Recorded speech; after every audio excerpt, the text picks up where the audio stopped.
Hello, hello. Welcome to Newbies to Movies. I'm Tyler. And I'm Justin. This is a podcast where we like to talk about new movies that we haven't watched, with this week's theme being Pixar.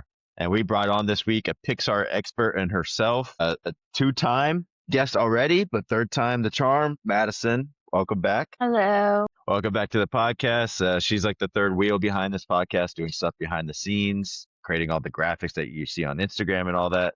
And last time we thanked her, but we'd like to thank you again for it, for all the help that you do with us and all the setup and stuff. Yeah. Awesome. So I would like to start this podcast off with stuff that we've watched this week, either with this theme or something away from this theme. So Justin, if you want to go first.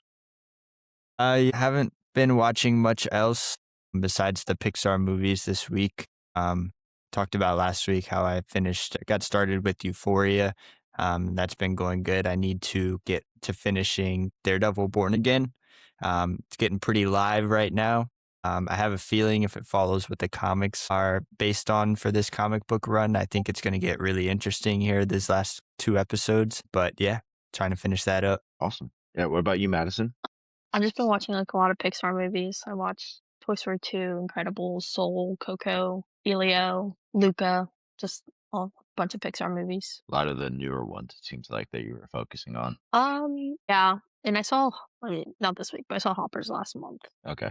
Yeah, this week I've been on I would say a Pixar grind of sorts. I watched a lot of old ones. I watched like Toy Story 3, Toy Story 3, Toy Story 2, Toy Story. I don't know why I said them in the opposite direction, but I saw those ones. I saw Finding Nemo. I saw A Bug's Life, just because I wanted to rewatch them. But yeah, I watched 2 new ones that I hadn't seen before on top of the 2 new ones this week, being Hoppers and Turning Red. I really enjoyed both of them. I like Turning Red a bit better personally. I thought the story was a little bit more original for me. I thought Hoppers was funny at parts, but with like all the hype around it, people saying, "Oh, dude, this is also meant for adults." It wasn't that funny to me compared to a lot of other Pixar films.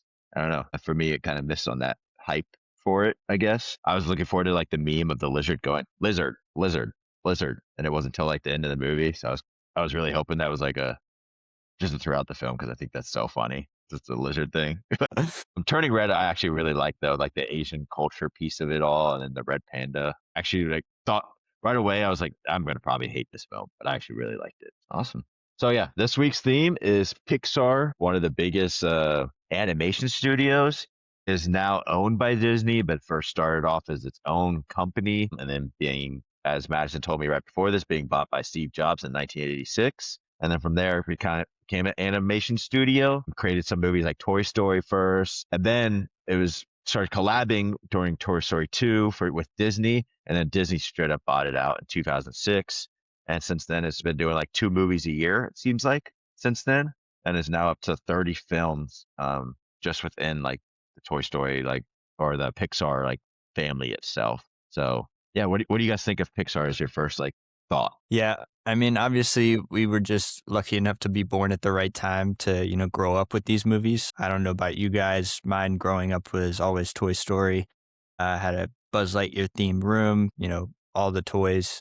Also, Monsters, Inc. was a huge one as well. Just being able to grow up with them, I think they mean so much to me as such an iconic part of my childhood. And watching these back definitely makes me feel very nostalgic about it all. What about you, Madison? I enjoy Pixar movies a lot. They're ones that I constantly have on and watch all the time. Like Justin said, like we grew up with them, so it's kind of just like a part of us and a part of our childhood and like what we know. But I just like the stories, and there's always like new stories to be told, and I really like that about them. Yeah, I agree with both parts, where I really enjoy Pixar films probably more than any other animation studio. For one, I think the animation of itself is really well done, where like some other studios just don't look as good as Pixar movies. You see the images from Toy Story 1 compared to like Toy Story 4, and you're just like, wow, this is like insane, the difference of like how defined characters are. So I think Pixar is really known for really good animation, but then also like crucial themes in the movie that try to teach kids more than just some animation studios just try to give you like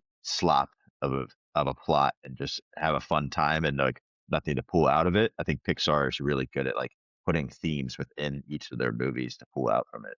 But I think when we're going to do a rankings of the top 20 Pixar movies at the end, and I think a lot of like our personal bias towards some of these like movies that we watch as kids more so than others is definitely going to come out when it comes to the top 10, I think. Mm-hmm. But this week we did Soul and Coco, two newer Pixar movies, I would say. I hadn't seen either of them, and I really wanted to check them out. But first, we're going to start with Soul. So, Justin, if you want to get started. Yeah, I was really excited to get Tyler to watch this one. I think this one is definitely one of Pixar's deeper movies. Definitely connects a lot more with adults, I think, than most Pixar movies would. But with the plot, I gave it a 9. Kind of the plot and the script, I gave it a 9. Soul follows Joe Gardner. He's a middle school band teacher, and his dream has always been playing jazz professionally. And, right after he finally gets his major gig, he passes away. He falls into a hole and dies, and his soul gets separated from his body, ending up in the great before is what they call it. And he mentors the 22nd soul ever to try to get her to find her spark. And while also trying to get back to his own life, he's kind of using her to try to get back there. Overall, with this plot, this script, I think it was really well done, really interesting outlook on, life and kind of how that's told. But what do you guys think about it? Yeah, for me, I really enjoyed the story as well. It's interesting that you say it's really deep, where I felt like the deep part of the film was mainly just the last 20 minutes. I feel like before that, it was a very just like any other children's animated movie, to where you could kind of see something, because at the end of the day, it's about souls, right? It's like, yeah, you could kind of draw like the deepness kind of from that, but the last 20 minutes definitely like wrapped it all up, and it's probably like the best pick, like what Pixar's really good at was like the last 20 minutes of this film. For me, this movie, like the script or the plot, I think it does hit a little bit different than other Pixar movies, just because I think the meaning behind it and where his story goes, it's more about, I feel like, passion and purpose rather than just passion, because he's realizing life isn't necessarily just about your passions, it's also about your purpose. And we see that throughout the movie, and him working with 22 and him discovering like life is just, you don't necessarily have to have a spark. It's more so like your willingness and to live and things like that. Like, I feel like more of we see his perspective changing. Don't mind that, just a little dog barking. Yeah. No, I get what she's getting at too. It's really, really neat to show kind of how, his spark, what he thinks is his spark, ends up just kind of being his purpose. All right. Yep. Picking up with the characters. I thought the characters were pretty good in this story. Obviously, we have Joe Gardner and 22 being the main characters of this film, played by Jamie Foxx and Tina Fey. I think a lot of the side characters in this film are mainly there as plot devices, right, to kind of guide Joe and 22 on their journey. But overall, I gave it an 8. I thought the characters were done pretty well in this story. Yeah, the characters for me, a lot of Pixar movies, they mainly focus just on like the main character itself. It's kind of different than normal films where like you can kind of see one-dimensional, but animation is there. Some of them are just trying to bring in one-liner comedy bits to it, or like they're like villains kind of pieces to it. For this, there's like no sole villain. There's like one of the workers of the soul world that like goes through and travels through trying to get him, and then accidentally like traumatizes the one dude for the rest of his life. Right after Joe Gardner cooks him in the barber shop, or 22 cooks him, and then he just gets traumatized right afterwards. And I was like, dude, that's a horrible day for that guy. Like, he's just never going to recover from that ever. But yeah, I like the characters. I like the characters as well. I really like 22 because like her soul, she just like hates everything. She's like, why do I have to do any of this? Like, what's the point of going like down to earth and things like that? And I think Joe is really neat as well. And like watching him progress throughout like the movie, we see him, he's kind of like lonely, but he thinks like his life is like, he's like just living a typical life and trying to find, his passion. He's a part-time music teacher, but he really wants to be in a band, a jazz band, and like that's what he thinks his like purpose is. I think it was really interesting to see like the characters interact in the barber shop, because we kind of got to see like a different perspective of his life too. He's like, oh, I always talk about jazz with him, and then at the end he was like, well, you only ever want to talk about jazz. That's why we never talk about anything else. So I think I really liked the characters in this movie and how they develop and things like that. Yeah, shout out to the barber. He's probably my favorite side character, just because I think it was really cool to see like that depicted, as it is like the barber culture itself is a part of like Black culture itself, and seeing it demonstrated in a Pixar film was cool for the first time. And seeing how like the barbers are just taught, and like part of their job is just like directing the conversation whatever the way their customer wants to go. So he was never going to try to wanting him to question him about his life, but rather 22 was just interested because that's just who she is, like interested about what he wanted to be and all that, and seeing the different purposes of someone's life. Yeah, I think Angelina Bassett as Dorothea Williams was pretty good too. Kind of being a symbol of everything that Joe's always wanted, just for him to realize that, it was a lot greater in his head than him actually doing it, which was interesting. But getting into animation style, I gave it an 8. I thought the animation was really well done, contrasted like a photorealistic world with a very textured and kind of warm lit design, which was neat to me. I also did some digging, kind of built the characters based off NASA's aerogel. It was, I don't know if you guys know what that is, but it's kind of like a 2D gel, but it has like a 3D form, which was kind of interesting way to look at it. I never would have thought anything like that would be part of animation, but neat to see. Yeah. No, the characters themselves, like once they pull out of his body, it was quite interesting, like the concept of how they built them and like, oh, like the souls are like not touchable because like they're just like having buildings follow them and all that. And then they go back into theirs. I mean, Pixar is really just known for having really good animation, and like this is just another really good animated movie. I don't know how else to put it.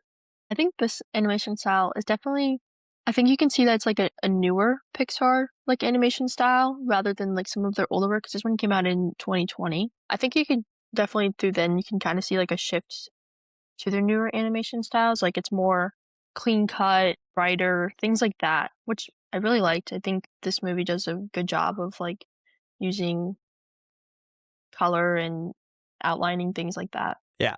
And then getting into dialogue, I gave it a 10. I thought this movie was super quotable. My favorite line is towards the end when, Joe's kind of getting his second chance at life and she's kind of asking him, what are you going to do? And Joe says, I'm not sure, but what I do know is I'm going to live every minute of it. I just thought that was so important to his character arc, taking advantage for the time that he has rather than focusing on, his passion and what he wants to do all the time and kind of letting life slip by him. I think that was really important to his character and a really great quote. Yeah, there's two things that I want to point out with the I mess with this team all the time, and then it being the Knicks, I thought was one of the funnier lines. But the Knicks just won a playoff series, so we'll see if the Souls are still messing with them, if 22 still messing with them out there. But another thing I want to point out is this movie reminds me a lot of the movie About Time, about just enjoying the little parts of life that sometimes you're like, oh, dude, this is annoying, but then taking a step back and enjoying that like life is what it is. Even the small, minute details of it can be enjoyable from the fact that you're just living in it and being able to smell, being able to see, be able to eat food and taste, like just small stuff like that. Yeah, I think the dialogue was good. I think too, there definitely was parts that were like a lot, I guess to me, like deeper. They had like a deeper meaning. But there was still like casual conversations and humor to it, just like there was any Pixar movie. Anyways. But like I said, I think the dialogue was good. You hit different parts and things like that. For world building, a little bit of a newer one here, kind of going off of what we would call the set design in a typical movie, I guess. Yeah, I thought it was very highly imaginative. Obviously, New York looked really, really good. I think that was well done, but also, the Great Before was done really interestingly. Obviously, you have all these different subsections of kind of where they send kids to kind of build their personality traits, which is really interesting. And, kind of look like a dream world. I thought it looked very, very neat and very interesting designed in that like kind of metaphysical realm. I gave it a 10 in that aspect. Yeah. We decided to do this new category for world building just to go with animated films because set design, world building is kind of like similar thing, but world building is more so like how the world itself is set in for the animated film. And for Soul itself, I thought was, like you said, highly imaginative, but I think it's super creative, like the way that they created that. You said it's from a NASA like basis of how they created like the Soul characters. Mm-hmm. New York was really cool as well. And then like even like the overlooking of like when they're jumping from real world into the Soul world and then they turned gray. I thought that was also a cool addition of like to the world building of itself. One of my favorite parts is when they go to like the zone area and like how they transition from the one part where they're like introducing his hall of thing and then they go into like the place where it's like people are when they're in the zone. I really liked that and how you could see different people like in the zone and things like that, and like the lost souls as well. Those are one of my favorite parts about the world in itself. That was cool.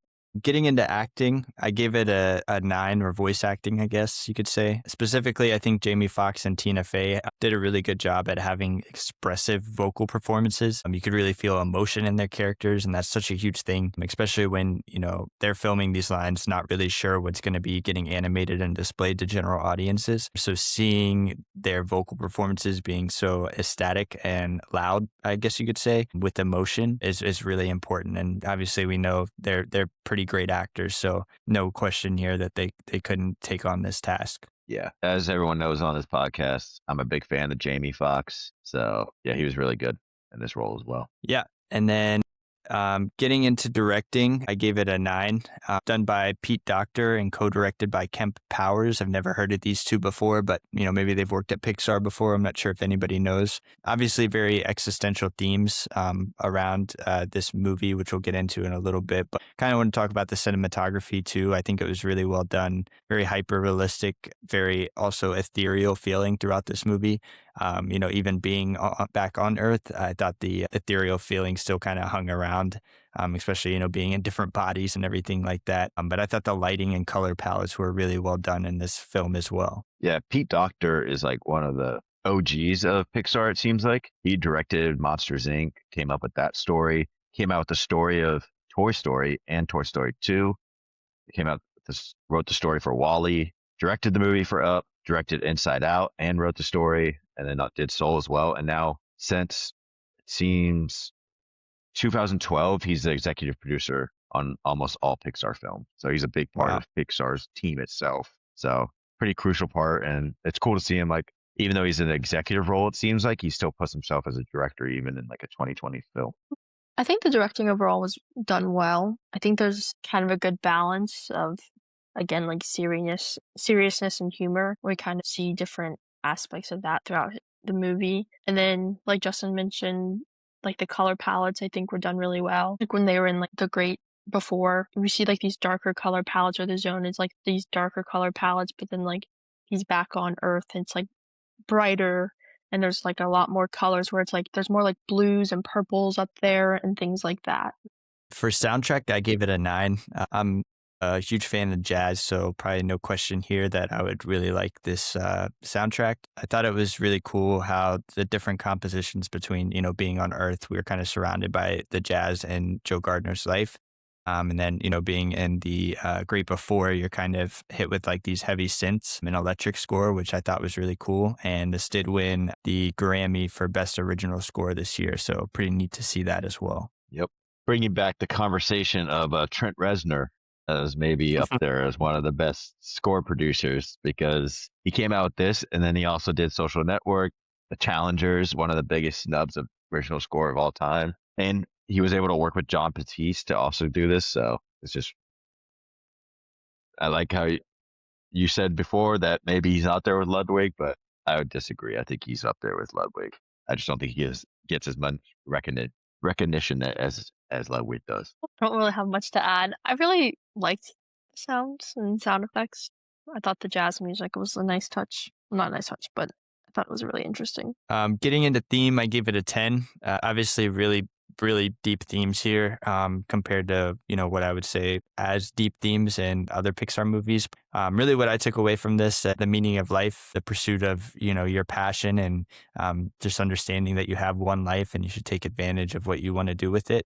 The value of everyday experiences over, kind of just like a singular experience, like we saw with Joe, him just wanting to have that one performance as a jazz artist, but he's not enjoying his everyday life around him. And then, the idea of like a predetermined purpose being a part of your character was interesting as well. Yeah, it's like a sense of like determinism of like what determines where you want to go in life, but also like every person has a main objective of their life, or like something they want to complete. And once they get there, what's next? Like that isn't the end of your life. It's not like you complete this and then everything's just going to be automatically A-okay. Life is 100%. It's like, no, you got to move on and be able to go after different objectives. So I think that movie really hits on that, because once he plays like this perfect set that he's looked forward to his whole life, he's like, now what? And Yeah. and then they're like, well, we do it again tomorrow. And he's like, is this it? And then I thought that was really interesting to bring in, because it's like each of us like probably has like our own objective that we want to complete, and it's like, what's after that? Life is constantly trying to move to different objectives in your life to continue going. So I think that it's a really cool theme. I think I keep talking about it, but I think like one of my favorite themes about this overall movie is just like having passions for things, like you were saying, like different objectives. Like in the beginning, he thought he had to help 22 find her spark. So he thought, well, it can only be so many things. Like you have to have your passion. And I think throughout the movie, we see his perspective change and understand that you might have this one passion you want in life, but it might not necessarily be what your spark is. He sits down at the piano, he empties out his pockets and sees all these things that 22 had done throughout the day in New York. He realizes that, it's more 22's spark wasn't something, it was the purpose of living, having something to live for. And it was experiencing different parts of life. Yeah, just life itself. What's her spark? And getting into editing, I gave this movie an 8. Something interesting I wanted to bring up about this movie, I was reading about the script was actually finalized months after production had already began. It underwent very constant and major revisions through the creative process, which is interesting. I read that there was 7 major iterations of this movie that were eventually cut and ended up on this film, which is interesting. A lot of times we see this happen with big films, and it really goes downhill fast. It doesn't typically work out, but I guess, you just trust in Pixar to kind of figure it out, and I think they did here. That's cool. I didn't know that at all. That they have 12 different forms of this movie out there that they'll probably never let the public see, but they got to see every version and they chose this one. I just wonder what kind of themes they were going after, because I feel like the soul itself is like such an interesting thing to go after. So I understand why they had so many different avenues that could have gone down. I think it was a well put together movie, and like Tyler said, that was really interesting to find out there was different variations of this. But overall, I thought it was put together well. Getting into the final score, I gave it a 9.0 out of 10, or a 9 out of 10, as Tyler likes to say, a 5-star movie. I really enjoyed this one. I'm happy you guys enjoyed it as well. I think this movie is one of I can most closely relate with this Pixar movie compared to a lot of others. I think the themes just hit me well. The music hits me well. I really enjoyed watching this one. Yeah, I gave it an 8.2 out of 10 or 82 out of 100. I really enjoyed this film as well. I definitely think the last 20 minutes definitely carries the film, just like the deeper parts of the theme. But Pixar, they're going to make you tear up or rethink your life at the end of every single one of their movies, I feel like. So I gave the overall movie a 92. Like, I just really enjoyed it. I liked the colors, themes, the overall characters. And I just thought it was like interesting too, because it's a new story for Pixar. It's not a story that's continuing or already been really done. yeah, awesome. So yeah, that was Soul, my first watch of that one. And then this other one, Coco, 2 one-word titles that we decided to do this week. Coco being another movie that I hadn't seen before. And it really follows this young Hispanic boy who really wants to play music, but his family doesn't like music because their father, or the great grandfather, ruined the family's like heritage and all that, and kind of ruined the family for years and abandoned the mother. And it's really staying on the family left because of music. So then they don't like music being involved in their family at all. But he's like, this isn't fair to me. I'm not him. I just want to play music. But then strings the old guitar and then goes into the Day of the Dead world.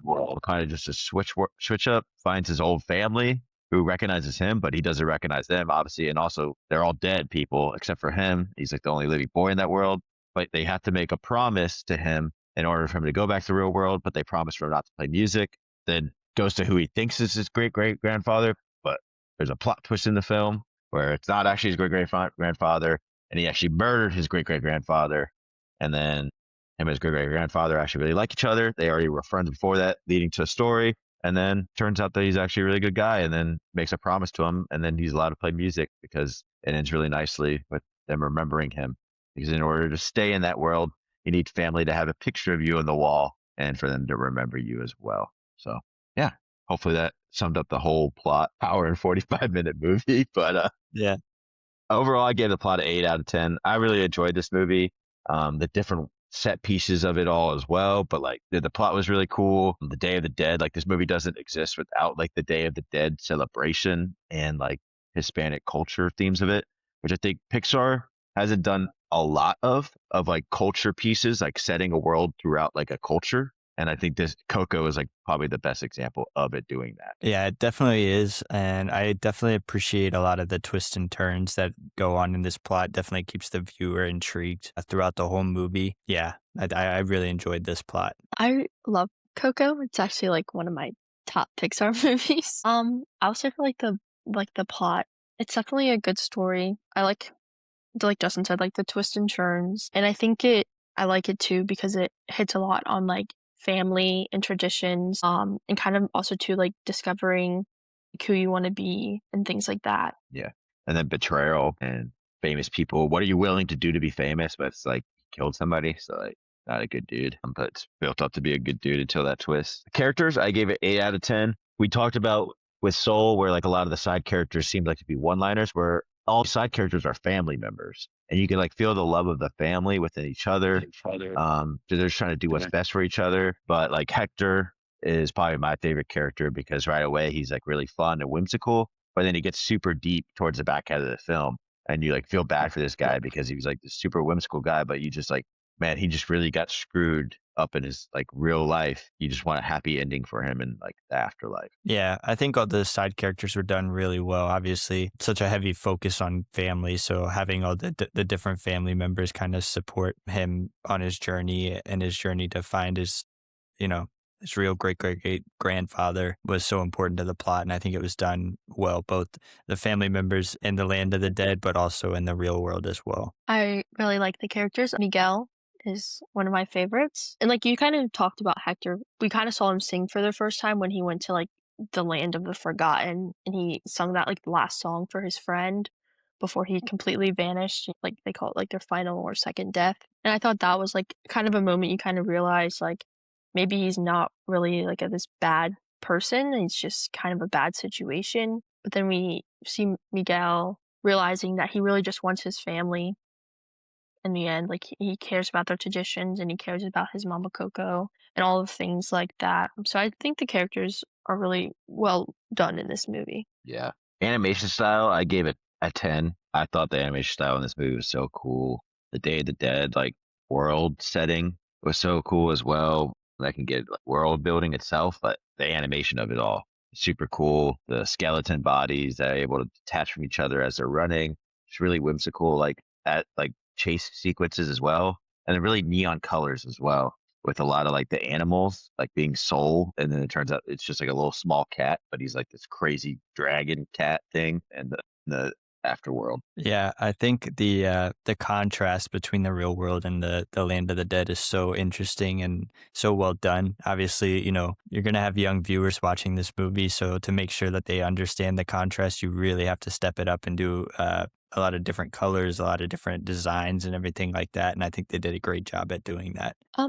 I agree. I think one of the cooler scenes is when he first realizes he's like in like the in between and he like looks out into like the grave and he sees like there's real people but there's also skeletons. I think that was really neat. And like Tyler mentioned, I think the neon was really interesting Yeah. as well when they went onto that side. And then for dialogue, I gave it 8 out of 10 to where I really enjoyed a lot of like the sentimental talking in the second half of the film.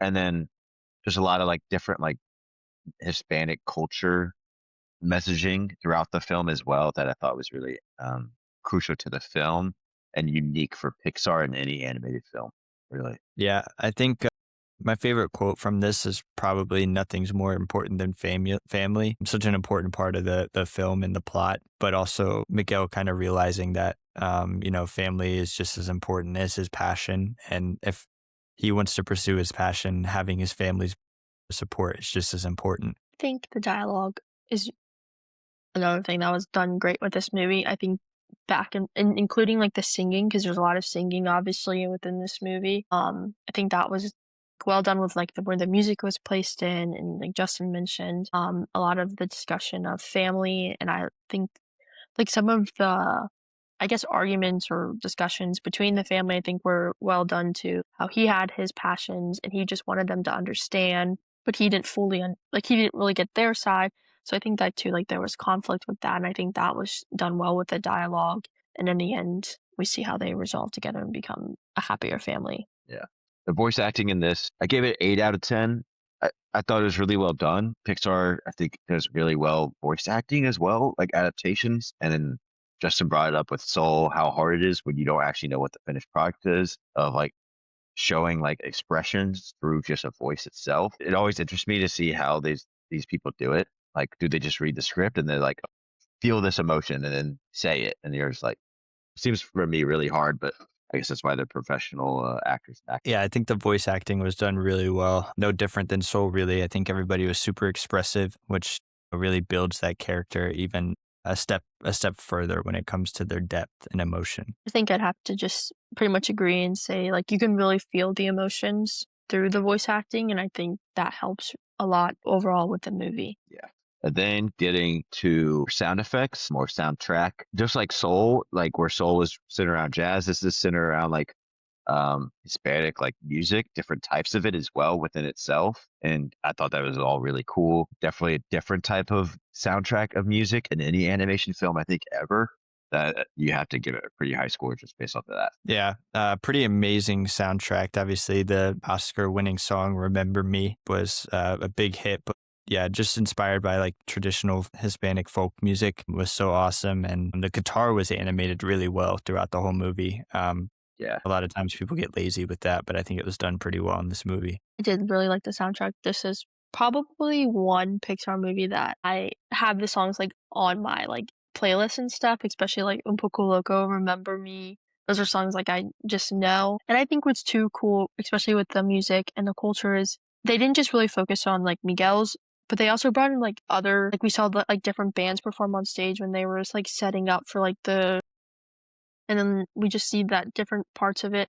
And then when he gets to De La Cruz's mansion, he enters like from the outside to the inside. We hear this like more upbeat, like cultural music, which I think is really interesting as well. And then he goes back to because I think they call it like a grito, and then he starts singing his songs again, which kind of like tones it down when it comes to like that part of the music. yeah, really cool. Like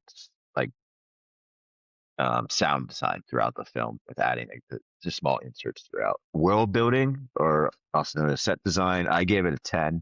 It's part of like the Day of the Dead world building of it all, the afterlife, how it all works. I thought it was really cool and just really unique and really just beautiful to see. Yeah, I mean, it's kind of weird thinking about it now, but we did, two of Pixar's best soundtracked movies, I'd assume, and then also one kind of focusing on the before life, right, with the souls, and then the afterlife with Day of the Dead and everything like that is very interesting. But yeah, I think they built the world just as well. I think that city, that town looks so amazing, and it was so well done. And they also kind of getting into like actual world building. They explained all the rules of how it all works really well, and it never felt lost or anything like that.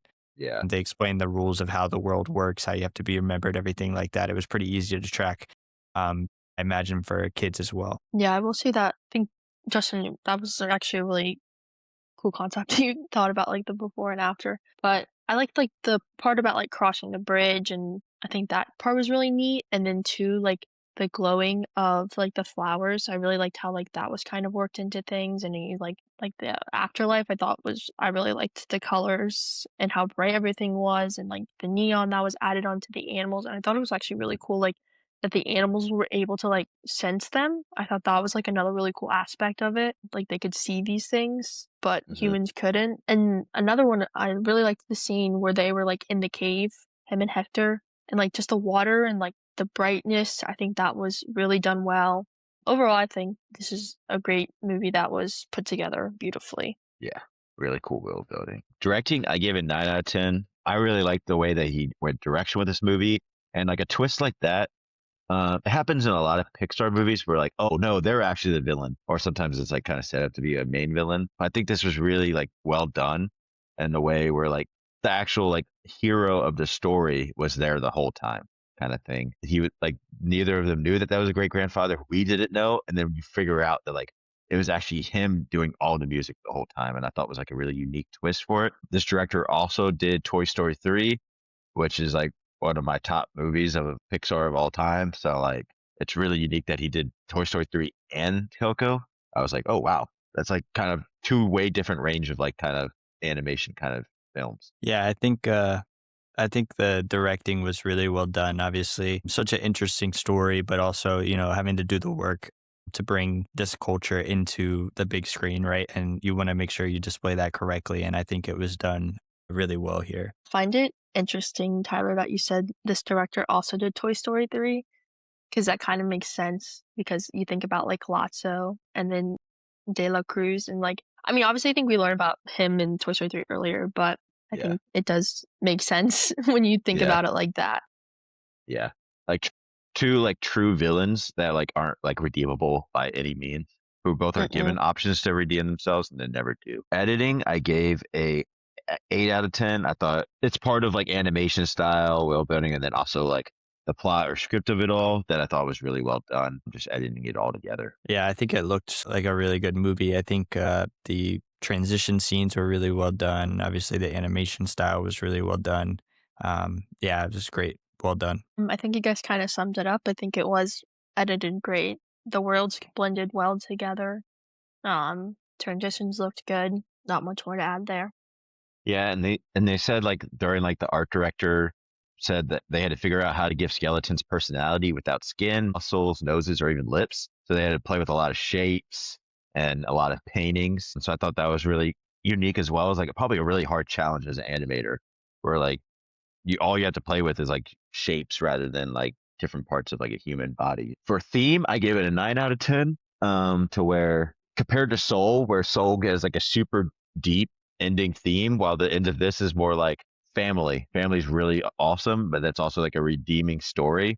But I still thought it was like a really cool story and cool theme to bring out of it, like a family heritage kind of thing. Yeah, now that I'm thinking about it, at its core, both these movies are just about a guy who wants to play music really bad and trying to get his Yeah. family approval. Yeah. Also figuring out finding his purpose in doing so, which is very interesting. But Yeah. definitely this movie leans a lot more on family legacy and themes of having your family being your biggest support system, right? That's such a huge thing. And I think it was really well done. I think, like you guys said, family is a big theme of this, but I think as well as family, I think it's also about family traditions and following your families. We also see themes of betrayal because they thought that Hector had betrayed them and left them, and that's why they didn't like music, and they never wanted to mention him, and they never wanted to upset Mama Coco about it. But in reality, like Mama Coco was the reason he was still there in the afterlife. So like we have the remembering aspects of it, the betrayal, De La Cruz, family traditions. I think music is another big theme of this. But I think the overall would be the family and staying connected with your family, having the support of your family, having a loving family, and understand that sometimes families can have hardships and different things like that. Yeah. So overall, I gave it an 8.7 out of 10 or 87 out of 100. I really enjoyed Coco, 4.5 star movie for me. Yeah, really enjoyed it. Yeah. I gave it 86 or an 86 out of 100. So right there with you. I really enjoyed this movie. I remember watching this in high school in Spanish class a lot. And yeah, really good movie. Man, I never watched this in Spanish class. My teacher wasn't cool enough, I guess. I gave this movie a 9.4 out of 10 or a 94 out of 100. It's like my favorite one. Alrighty then. That gives me some insight about where you're about to go with some of this. I think we might. Yeah, that wraps up like our thoughts about the two movies for Soul and Coco. But we're gonna go right into like a Pixar ranking of all their movies, but we're just gonna rank their top 20. So leaving out 10 films from the top 20, which I think it makes the first part of this really interesting. And I think there's some films that if they're left off, I'm going to be incredibly disappointed. But so how this does work is a collaborative ranking to where each of us get a pick, like 20 through 1, with like being groups of A, B, C. So team A gets 1, 4, 7, 10, 13, 16, and 19. B gets 2, 5, 8, 11, 14, 17, and 20. And then C gets the rest of the picks. So 3, 6, 9, 12, 15, and 18. So one less pick than the rest of them. With that, Team A gets one veto and one veto override. So you can cancel out a veto, but it can't be your own pick. So like if you pick something and somebody tries to veto it, you can't override them from your pick. So if somebody else picks something, and then somebody else vetoes it, you want to override their veto, so keeping that movie in their place, then you can do that. So that's how that works. Team B gets only one veto, and then Team C, since they got one less pick, they get two vetoes. And how the vetoes work is pretty much just if you don't like where the movie is, you could be like, nope, veto. So you either move it up higher or just keep it off the list entirely. Alrighty. So we'll do the wheel of names, and then whenever you guys pick whatever team, I can run over which picks it is again for you. Because I know it's 20. So, all right, let's see. You get to pick the first team. The wheel gets to go right back to Justin. So, Justin, you get to pick. Yeah, I'll take A. Okay, so one veto and one veto override. Okay, awesome. All righty. Let's see if it's me or Madison. It's going to be Madison. Give me Team C. Okay. So you get two vetoes. Do you want me to say the numbers again, or? Yeah, if you can real fast. Okay. So Team C has picks 3, 6, 12, 15, 18. And then I'll be Team B with only one sole veto. But that means I get to go first. So it's an interesting way to go with this film. So I've seen 25 out of the 30 films. So I'm missing out on Elio, Luca, Finding Dory, Elemental, and The Good Dinosaur. So I don't feel right to rank those at all. So I'm going to go with my number 19 pick first. Actually, I'm going to go with one that if it's not in here, I'm going to be pissed. A Bug's Life. I'm going to go with that 20. God damn, that's like really low. Yeah. I thought you guys wouldn't like that movie. That's why. I like A Bug's Life. All right, man. I mean, I guess if you want to put it that almost, that was like borderline top 10 for me. Really? Interesting. Yes. It's not even close to top 10 for me. Yeah, I guess I'll go ahead and take one I kind of liked. One you mentioned you haven't seen. I thought it was pretty decent, though. I'll go ahead and take Luca at 19. Good movie. I definitely recommend watching it. You'll see why that made the list compared to some other ones. All right, Madison. So I have seen. Go ahead. Yeah, it's your pick. I know. I have seen all 30 Pixar movies. Only here at 18, I have Elemental ranked. I don't think you said you've seen that one. Justin, have you seen this one? No, but there's going to be some stuff left off for sure. Yeah. Some I mean, I know this is a newer one. Early. I like the story of it. Interesting to see where we go with this. Because there are there's like two big universes in this, I would say, with like multiple, like more than two movies, with it being Toy Story movies, obviously, and then Cars has 3 movies, Finding Nemo has 2, Monsters, Inc. has 2. The Incredibles has 2. Incredibles has 2. Alrighty, so the next movie I'm going to go for at number 17, sorry, is I'm going to go with Cars 3. That's a good pick there. I like Cars 3. My nephews love the Cars movies, so every time they come over to my parents' house, they put on one of them. I'm like, which one do you want to see this time? And it's either 1, 2, or 3. I like 3 a lot, though. Yeah. I'm going to go ahead and take Monsters University here. I like this movie. I think it's a good time. It's not Monsters, Inc., but it is a good film. Yeah, I definitely had that outside of that was like my second to last one, but I'm saving my veto for a certain movie. All right, this is another newer one, but I really enjoyed it. I have Inside Out 2 here. That's fair. I saw Inside Out 2 on opening day with the Inside Out shirt on all by myself. So I'm a real Inside Out fan over here. Just like to point that out. All right, it's about to get live. 14. I'm just going to do it. Going to rip the Band-Aid off and get a veto, definitely. I'm going to put Soul here. Jesus Christ, you're out of pocket. All right, so you gave Soul, a 90 today? You think that there is 13? I gave it an 82. I gave it 82. I thought you gave it, I was thinking Mad, maybe. Yeah, I mean, that's not the one I'm going to be fighting for, so unless Mad wants to veto it. No, I think that, I have it it's like in my own ranking, I have it at 12. Oh, okay, so we're not that far off from each other. Yeah, it's my number 4. Wow. All right, so I'm going to go ahead and get one out of Tyler here. I'm going to go ahead and take Inside Out. Okay, use one here because, I am an Inside Out fiend. It's number 5 for me. It's 15 for me. So you took a little up from where you usually take it. Yeah, but I know it needs to be there. Inside Out's above Soul. What matters to me? Matt? So what number are we on? 12. Don't do it. There's a certain movie I'm looking at if you put it. Okay, I'm back. Number 12. I'm kind of all thrown off right now because I'm like trying to like go. Number 12. I'm gonna go with Cars 2. That's a good one. A lot of people hate on this. I hate fucking Cars. I 2, know bro. for a But fact that Cars 2 is the lowest rated Pixar movie on Rotten Tomatoes, on everything. I know it's the lowest rated, but I really enjoy Cars 2. I Deserves know it. it's like the whole. You don't like Cars 2? No. But I hate Lightyear more and Brave. I think both of those ones are just trash. But Cars 2, I don't like at all. I enjoy Cars 2.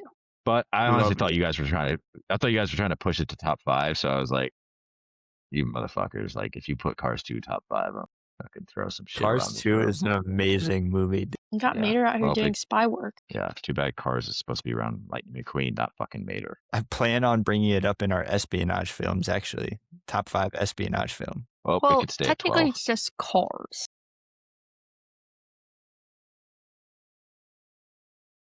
So I use a veto here, it doesn't matter. It's just going to go higher. All right, number 11. Number 11. Trying to see what movies we got to start locking in. Like if we don't lock in, we're definitely going to miss out something. So I'm going to go with something I had a little bit back, but I'm going with Up. Number 11? It's wild. I had it at number 12. Well, that's a veto for me. No. Okay. That's I don't think you're going to like my other option. I'm going Ratatouille. Okay. Yeah, that's a veto for me. I don't know what he's playing here. I'm really curious to know what your own ranking list looks like. It's almost like I got it public on Letterboxd, but do not look at it right now. Look at it I afterwards. thought you said you made it private. Yeah, it did because I didn't want you guys cheating. All right then. I'm gonna go with Toy Story here. What are you on? I'm really questioning you right now. Man, I love it. But yeah, All right, man. What's I'm going to go ahead and take Incredibles at 10. I agree with that one. That's where I have it myself. Incredibles. There's just better movies. I don't think so. Okay. So we're at It's number a 5-star 9. film. Okay. Number 9, I'm gonna go here and I'm gonna put Monsters Inc. Okay. Is that one I have good? that one at like 7, so this is about where I had it. I have it at 8 on my own list, but All I know is like the 2 movies that I vetoed, you guys better put up because I'm not gonna say them again. Number 8. I'm gonna go with Coco here. Yeah, that's fine. Madison, do you want to use a veto? no, I'm gonna keep my mouth shut. You want to use a veto? You said it's your favorite, so it's your number 1. I know it's my favorite, but I'm really scared for your top like 5, 1 through 5 right now. So I think I have more important things to worry about. Okay. I'll go ahead and take Toy Story 3. This is number 2 for me. I So really like we're Toy on Story number- 3. 6. I'm gonna go with Finding Nemo. I'm not really good at math, but we're definitely gonna miss one out. Yeah, we're going to. I mean, we still have Ratatouille, Cars, Onward, The Incredible. No, we did The Incredibles. Do not say Onward. What the hell? Why did you even say that movie? Yeah, dude, come on. I'm just looking at like what Okay. still could I potentially was be in your like- guys' tops list. Cars. You got Cars, Wall-E, Toy Story 2, Ratatouille. I feel like that has to be like top 5, right? You're not gonna. I'm not a big fan of Wall-E. It's not even in my top. I don't know what other movie you would think about. Who's up? It's me. I'm trying to game this out now because you got top 5 and I just said 5 movies and she's like, when I said Cars, Going to have like Turning Red or something. Wall-E, Toy Story 2, Ratatouille, and Up. I feel like that's the top 5. Yeah, That's that's fair. That's like the clear top 5 left. Not in my opinion, but I mean, I don't even Alright, bet. Wall-E. Like I said, it's not even in my top 20. All right, bet. Tyler, save that I'm gonna veto. go. Yeah, I know I am. Whatever she's about. Whatever bullshit she's about. Pull it up. All right, so here I'm gonna put Up then. Yeah. All right, And Justin, it's your here, pick. I think I'm going to go ahead and go Wall-E. Yeah. This There we one's go. the fun one. So what we're at 3, Mm-hmm. Toy Story 2. Okay, I don't mind that. What craziness was she talking about? I don't know. I don't think, well, because I also have Coco in my top 5. Like that's my number 1. But we already And took I that. wasn't. I understand you're we good. already took that, but I knew you guys liked Wall-E. I don't like Like it's not like one of my Pixar movies. I like I've watched it like twice. Whereas the others I've watched tens of times. Okay, Then here, I'm going to take Ratatouille. Damn. Okay. See, that was my number one, and now I have no idea what is number one. There's a clear number one that we Come haven't said yet. on. Dude, it's Cars. Yeah. Oh. That's the one great movie left. I thought we took Cars. No, No, we took Cars 2 See, I Cars wrote 3. Coco down and really 3. sloppily, and I thought Yeah. that was okay. Yeah. Yeah, I'll take Cars. I'm not mad at that. Okay. Okay. This was like my end goal and why I didn't use veto because I wanted Cars number one because it is my number one by far. It's my number 2. It's my 5. So fun thing about Cars, this was my first movie I ever saw in a movie theater with my grandma. So it's like it got a lot of nostalgia value to me, to where it's the first ever movie theater movie. Life is a Highway. I think I played on repeat for 3 years. Lightning McQueen is my hero. I love Lightning McQueen. And I think that's why I hate the second one so much because it's not centered around Lightning McQueen. And I'm like, dude, this is a Lightning McQueen franchise. So that's But why I don't like Cars 2. I can also see why they kind of pivoted in Cars 2 rather than focusing on Lightning McQueen again for an entire movie. It just doesn't feel like a Cars-centric movie like the first one does for me. Like Cars, the first one is such a grounded story, and then they just go crazy with it in the second one. And I think I like. don't They think we- definitely take a left turn in Cars 2, and then Cars 3, we're kind of like back on track where we are with Cars, the first one. I But don't think we left think- anything crazy off. No. Uh, If we want to go through like our personal ranking, Let me just say your top 5. okay. I My got top mine. 5. My number 5 is Finding Nemo. Number 4, Inside Out. Number 3, The Incredibles. Number 2, Toy Story 3. And number 1, Cars. Mine is number 5, Cars. Number 4, Soul. Number 3, Monsters, Inc. Number 2, Toy Story. And number 1, Ratatouille. my number 5 is Finding Nemo. My number 4 is Up. My number 3 is Toy Story 2. My number 2 is Cars. And my number 1 is Coco. Cool. Yeah, I cool. had turning red at 13, and I thought for some reason that's what you were talking about putting up high, and I was like, he does not deserve. I think it deserved to be on the list, but like probably at the bottom, I would say, like maybe around 20. But all 3 Cars movies got in here, so shout out Yeah. to Cars, Yeah. And Toy Story 2. Toy Story 2, and Toy Story 3, and Toy Story. Yeah. So three I mean, out of the meaning 4. all the Toy Story ones got in as Nope. well. Well, not Toy technically, Story there's 4. Toy Story 4. No, I maybe I forgot to tell you guys, those don't count as actual movies for me, anything after 3. So Does it- for does me, it- yeah, everything got in. Doesn't count as part of the 30 for Justin. Both What do you mean? monsters, both. They No, only like, made 29. yeah. God damn it. Both of the Monsters movies got in too. Finding Dory left out. And But you said you just Incredibles- watched that one, right? Don't No, I bring didn't up watch it. Incredibles 2, like that's a good movie. No, I just brought it up, but like, no, I didn't like it either. I saw that one in theaters. I think it I came had out. it at like 21. That's a Toy Story 4 level bad. Yeah. I have it at 21. I'm just glad none of you are like Lightyear stands in here, so that's good. I thought one of Yeah. you would have been like, yeah, Lightyear. And I've been like, you're bad, really bad take. No, I Lightyear wasn't a big sucks. fan of that one. And then Brave is just the most forgettable Pixar movie. Like, The Good Dinosaur is weird. Hoppers is also weird to me. I don't know. I thought I would I like it really more. enjoyed Hoppers. I liked it. Bro, have Bugs it in my Life is top. too low.